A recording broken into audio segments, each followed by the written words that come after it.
नमस्कार. आजच्या व्हिडिओमध्ये मी तुम्हाला कार्तिकी एकादशीची संपूर्ण माहिती सांगणार आहे.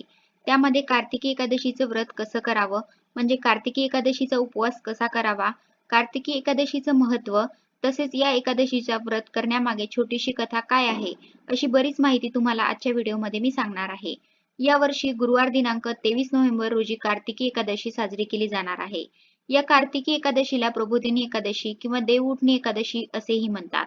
या दिवशी विशेष करून भगवान विष्णूची पूजा केली जाते, कारण प्रबोधिनी एकादशीच्या दिवशी भगवान विष्णू 4 महिन्यांच्या योग निद्रेतून जागे होतात आणि त्यानंतरच सर्व शुभ कार्याला सुरुवात होते.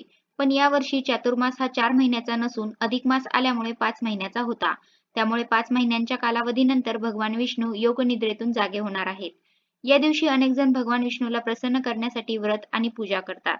या दिवशी खऱ्या श्रद्धेने आणि भक्तिभावाने भगवान विष्णूची पूजा केल्यास सर्व मनोकामना पूर्ण होतात असे म्हटले जाते. यावर्षी 5 महिन्यांच्या निद्रेनंतर विष्णू देवता जागृत झाल्यावर देवउठणी एकादशीच्या दिवशी शाळीग्राम आणि तुळशीचा विवाह होतो.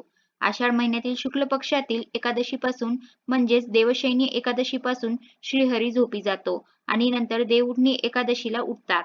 यावर्षी 23 नोव्हेंबरला एकादशी झाल्यानंतर द्वादशीपासून म्हणजे 24 नोव्हेंबर पासून तुलसी विवाहास प्रारंभ होत आहे. ते कार्तिक पौर्णिमेपर्यंत म्हणजे रविवार दिनांक 26 नोव्हेंबर पर्यंत तुम्ही तुलसी विवाह करू शकता. एकदा का तुळशीचा विवाह पार पडला की या दिवसापासून लग्न कार्य, बारसं यासारखी सर्व शुभ कार्य सुरू होतात.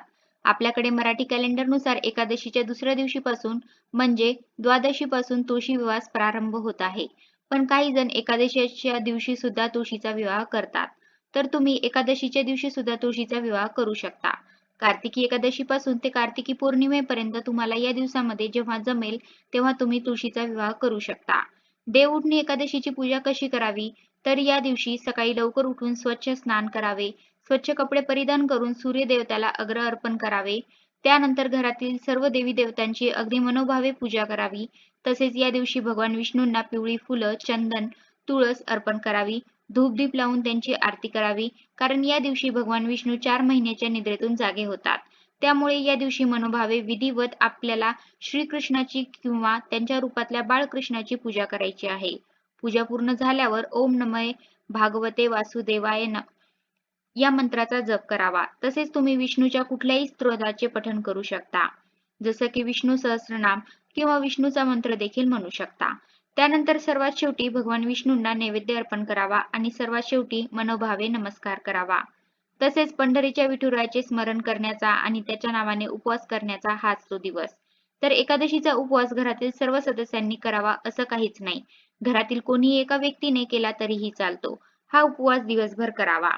या उपवासाला तुम्ही सर्व प्रकारचे साबुदाण्याचे पदार्थ, भगरीचे पदार्थ, फळ खाऊन तसेच दूध सुद्धा घेऊन तुम्ही हा उपवास करू शकता. म्हणजे या उपवासाला फलाहार आणि दूध सुद्धा तुम्ही घेऊ शकता.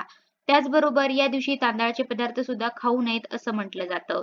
म्हणजे ज्यांचा उपवास असेल त्यांनी तर नाहीच, पण ज्यांचा उपवास नसेल त्यांनी सुद्धा या दिवशी तांदळाचे पदार्थ किंवा आपण जो जेवणामध्ये भात खातो तर तांदळाचा कोणताही पदार्थ खाऊ नये असं म्हटलं जातं. त्यामुळे शक्यतो या दिवशी तांदळाचे सेवन करू नका. त्याचबरोबर अनेक जण कांदा, लसूण सुद्धा या दिवशी खात नाहीत. तुमच्याकडे जी पद्धत आहे त्यानुसार तुम्ही करू शकता. या दिवशी मांसाहार मात्र चुकूनही करू नका. उपवास असेल किंवा नसेल, मात्र या दिवशी तुम्ही शक्यतो सात्विकच अन्न खा.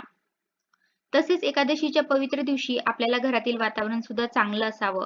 कोणीही एकमेकांशी वादविवाद करू नयेत, अपशब्द खोटे बोलू नयेत, शिवाश्राप देऊ नये. उलट घरामध्ये जास्तीत जास्त आनंदमय आणि प्रसन्न वातावरण ठेवण्याचा प्रयत्न करावा.